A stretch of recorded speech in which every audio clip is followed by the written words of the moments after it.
O Senhor esteja convosco. Ele está no meio de nós. Proclamação do Evangelho de Jesus Cristo, segundo Marcos. Glória a vós, Senhor.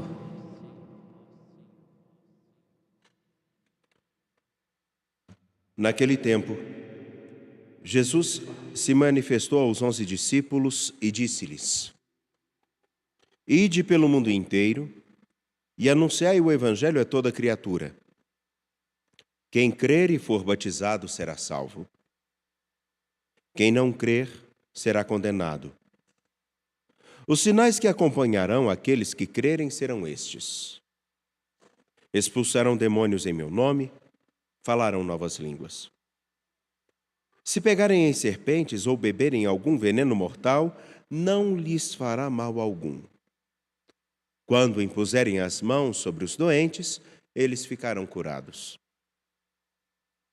Depois de falar com os discípulos, o Senhor Jesus foi levado ao céu e sentou-se à direita de Deus.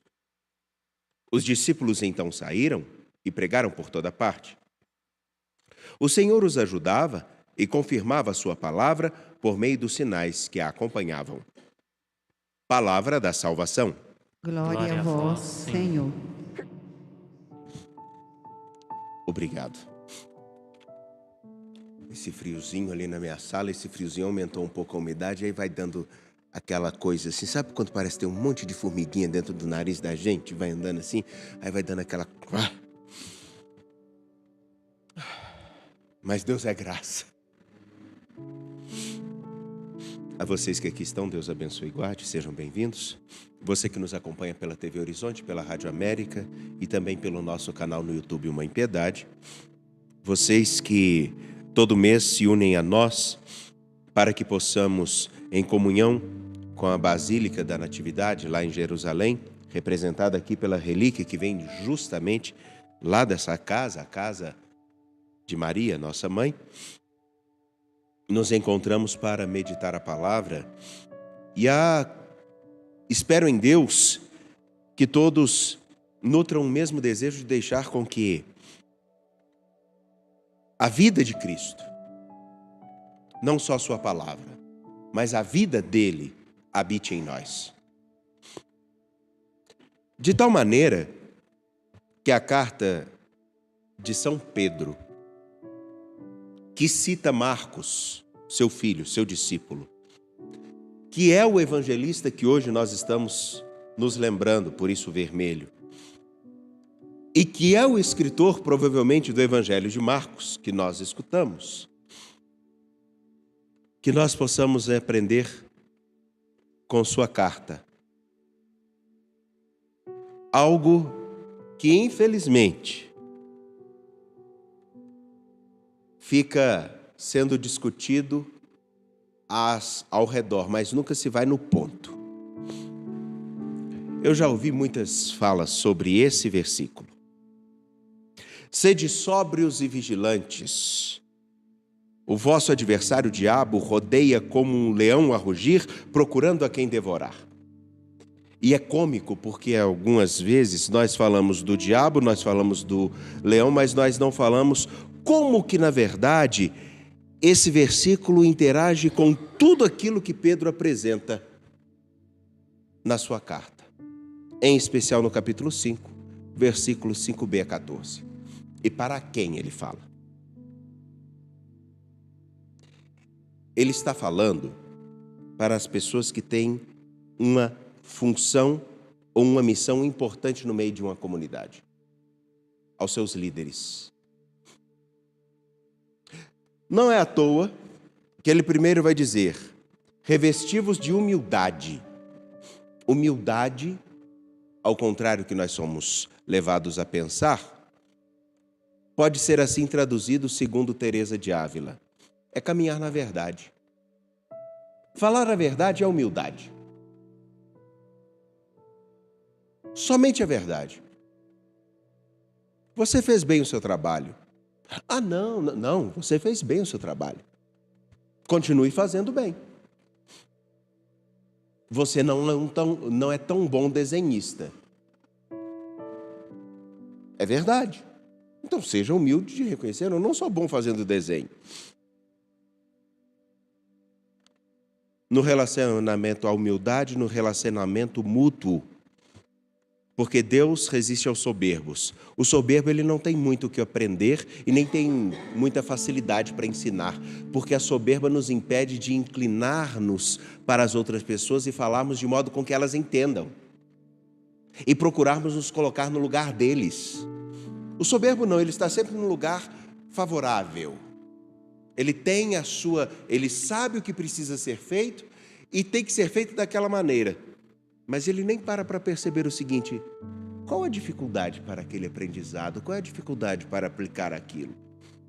Ele é quem dita, mas não aprende. Rebaixai-vos, pois,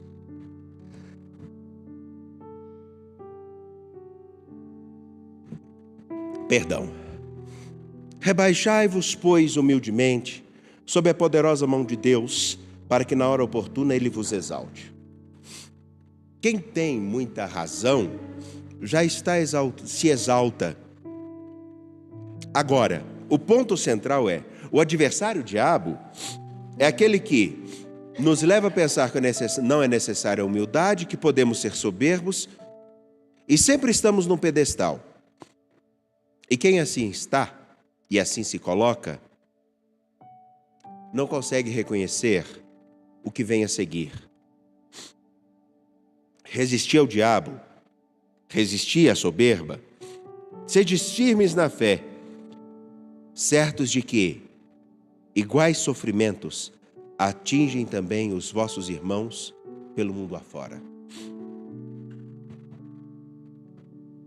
Pedro ensina aos líderes que estão pelo mundo afora anunciando o Evangelho a fazerem aquilo que a gente tem muita facilidade de dizer. É preciso ter humildade. Mas nós temos uma dificuldade tão grande de nos colocar na condição de quem tem que realmente exercitar a humildade todos os dias. Ela é uma receita para os outros, mas antes ela deve ser uma receita para mim. Para mim. O diabo, ou o leão a rugir, está pronto a quem devorar. Mas resta saber se eu estou atento o suficiente para perceber que os sofrimentos de toda a humanidade, que todas as circunstâncias que possam marcar a nossa história, nos iguala.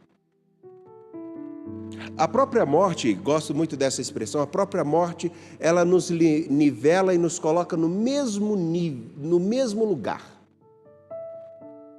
Porque quando nos encontramos com a morte, não temos muito o que fazer. Permitam-me relatar um fato acontecido ontem comigo.